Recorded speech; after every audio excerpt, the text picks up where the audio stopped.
નમસ્કાર વિદ્યાર્થી મિત્રો, આપણે એમટી છે ચેનલમાં આપનું સ્વાગત છે. સ્વાધ્યાયન પોથીમાં ધોરણ 4 સ્વાધ્યાયન પોથીમાં જોઈશું આપણે વિષય હિન્દી પાઠ નંબર 3 ગિનતી 1 से 20 સંપૂર્ણ અને સચોટ સોલ્યુશન. મિત્રો, આપણી યુટ્યુબ ચેનલમાં તમે ન હોય તો ચેનલને સબસ્ક્રાઈબ કરવી અને જો વિડીયો ગમે તો લાઈક કરવું. पाठ नंबर 3 गिनती 1 से 20 प्रश्न नंबर 1 पढ़िए समझिए और बोलिए. मित्रों अँ 1 થી 20 गिनती आपी है ये तमारे वाँची और समझवानी है. આપણે જોઈશું 1 2 3 4 5 6 7 8 9 10 11 12 13 14 15 16 17 18 19 20.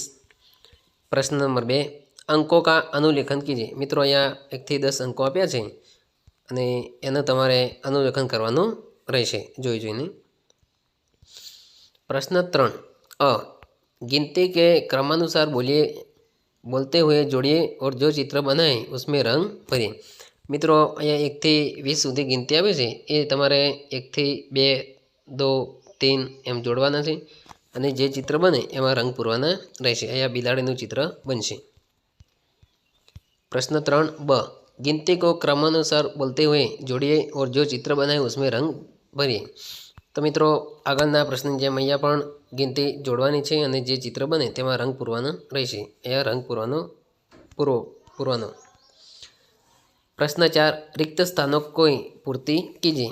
मित्रों यहाँ खाली जग्या आपी है ते खाली जग्या तमारे खाली जग्या पूरવાની. प्रथम अंकों में आपी है गिनती 1 પછી તેની સામે શબ્દોમાં અમુક જગ્યાએ લખેલું છે, અમુક ખાલી જગ્યા આપી છે તેમાં લખવાનું રહેશે. 1 2 3 4 5. બીજી લાઈનમાં જોઈશું 16 17 18 19 20. જ્યાં ખાલી જગ્યા હોય તે તમારે પૂરવાની. प्रश्न 5 अ सही विकल्प चुनकर चौरस में क्रमांक लिखिए. तो मित्रों यहाँ प्रथम जे चित्र आव्યું એમાં કેટલા નંબર આપે તો જવાબ છે 12. તો તેની સામે સાચો વિકલ્પ આવશે 2.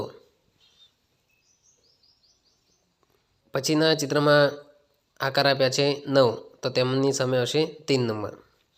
પછીના ચિત્રમાં નંબર આપ્યા છે 13 ચિત્ર આપે છે તેની સામે નંબર આવશે 4 અને છેલ્લામાં 8 ચિત્ર છે એટલે નંબર 1 લખીશું.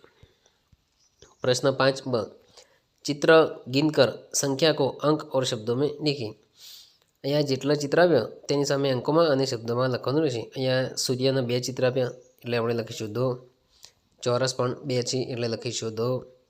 વર્તુળ 10 તો તેની સામે લખીશું 10. પછી જે આકાર આપ્યો છે એમાં 11 તો લખીશું 11. પછીના 16 તો લખીશું આપણે 16.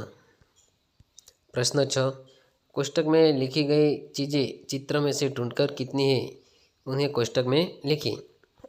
मित्रों यहाँ चित्र में कुर्सी કેટલી છે તો कुर्सी 2 આપી છે એટલે લખીશું આપણે 2. पलंग 2.